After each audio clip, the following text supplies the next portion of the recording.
Ada satu hal yang baru kita pahami bukan saat kita masih kecil, melainkan ketika kita sudah dewasa. Di satu titik dalam hidup, seseorang menoleh ke belakang, mengingat kembali masa kecilnya dan merasakan sesuatu yang sulit dijelaskan.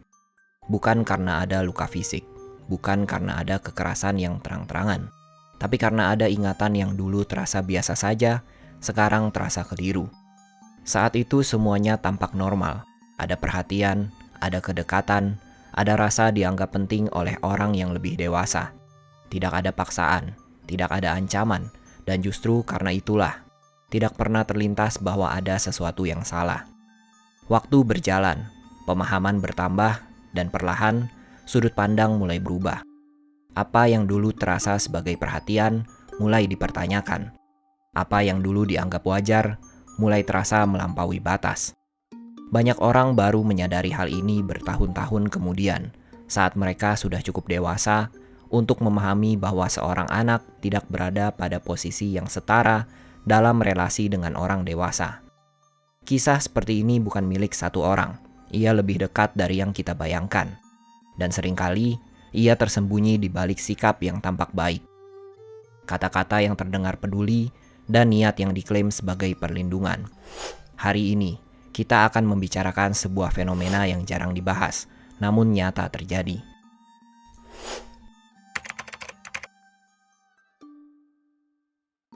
Ini membawa kita kepada salah satu topik penting yang ingin disampaikan melalui video ini, dengan tujuan mengedukasi dan meningkatkan kesadaran mengenai child grooming.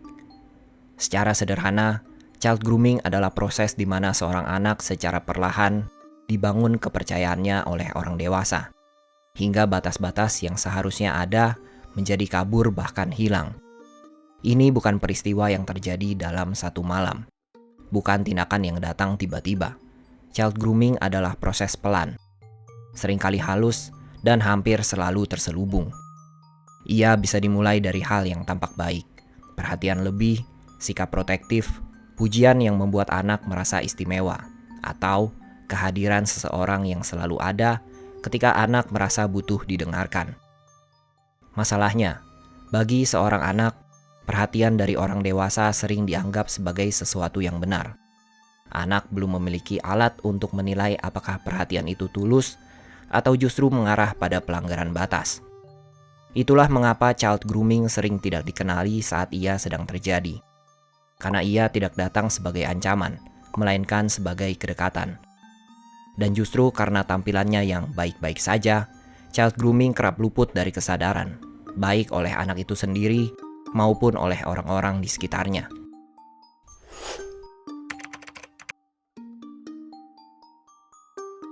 Child grooming jarang terjadi secara tiba-tiba. Ia hampir selalu mengikuti pola tertentu, bukan karena semua pelaku sama, melainkan karena cara ini terbukti efektif membuat seorang anak kehilangan batas tanpa pernah merasa dipaksa. Tahap pertama biasanya dimulai dari membangun kedekatan. Pelaku hadir sebagai sosok yang ramah, peduli, dan mudah dipercaya. Ia ingin dikenal sebagai orang yang aman. Lalu muncul tahap berikutnya, perhatian khusus. Anak dibuat merasa berbeda dari yang lain, lebih diperhatikan, lebih dipuji, lebih dianggap penting. Di tahap ini, anak mulai merasa memiliki keikatan emosional. Setelah itu, seringkali terbentuk ketergantungan. Pelaku menjadi tempat anak bercerita, tempat mencari validasi, atau bahkan tempat merasa dimengerti ketika lingkungan lain tidak memberikan itu. Tahap yang paling berbahaya adalah ketika batas mulai digeser. Hal-hal yang sebelumnya terasa tidak pantas, perlahan dinormalisasi. Lewat candaan, lewat sentuhan yang disebut wajar, lewat kalimat seperti ini rahasia kita, atau kamu sudah cukup dewasa untuk mengerti. Dan ketika semua ini sudah terjadi, anak seringkali tidak merasa sedang dilukai, karena prosesnya terlalu pelan untuk disadari, terlalu halus untuk dicurigai. Inilah mengapa child grooming sulit dikenali, bukan karena tandanya tidak ada, melainkan karena tanda-tanda itu sering disamarkan sebagai sesuatu yang terlihat baik.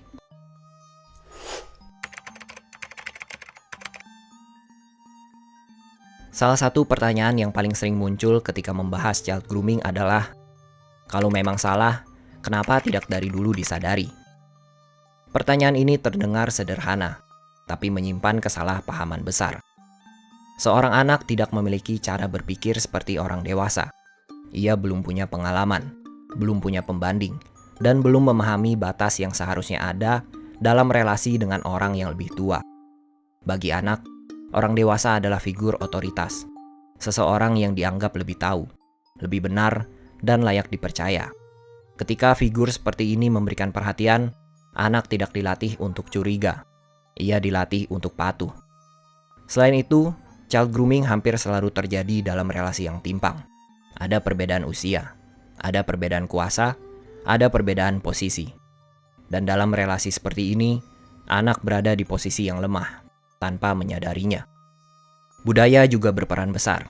Di banyak lingkungan, anak diajarkan untuk tidak membantah orang dewasa, tidak mempertanyakan niat baik, tidak melawan kedekatan yang disebut sebagai perhatian. Semua ini membuat seorang anak tidak melihat apa yang terjadi sebagai sesuatu yang salah. Bukan karena ia setuju, melainkan karena ia tidak pernah diberi pilihan untuk menilai.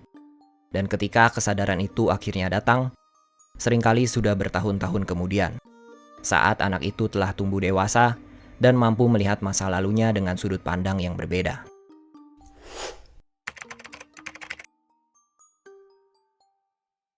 Dampak dari child grooming tidak selalu berhenti pada kebingungan emosional semata. Dalam banyak kasus, proses ini berlanjut hingga terjadi pelanggaran yang lebih serius. Ketika batas sudah lama digeser, seorang anak sering tidak menyadari bahwa dirinya telah berada dalam situasi yang seharusnya tidak pernah terjadi. Bukan karena ia setuju, melainkan karena sejak awal ia tidak pernah diajarkan untuk memahami batas tersebut. Bagi korban yang mengalami pelanggaran lebih lanjut, dampaknya bisa jauh lebih berat. Rasa aman terhadap tubuh sendiri terganggu, kepercayaan terhadap orang lain runtuh, dan hubungan dengan diri sendiri menjadi penuh konflik dan kebingungan. Sebagian membawa dampak ini hingga dewasa, dalam bentuk kecemasan, kesulitan membangun relasi yang sehat, atau perasaan bersalah yang tidak semestinya mereka tanggung. Yang membuat situasi ini semakin berat adalah kenyataan bahwa banyak korban tidak langsung menyadari apa yang sebenarnya mereka alami. Kesadaran sering datang belakangan, saat bahasa dan pemahaman akhirnya tersedia. Itulah mengapa child grooming tidak bisa dianggap sepele. Karena ia bukan hanya soal niat, melainkan tentang konsekuensi jangka panjang yang dapat membentuk hidup seseorang jauh setelah masa kecil itu berlalu.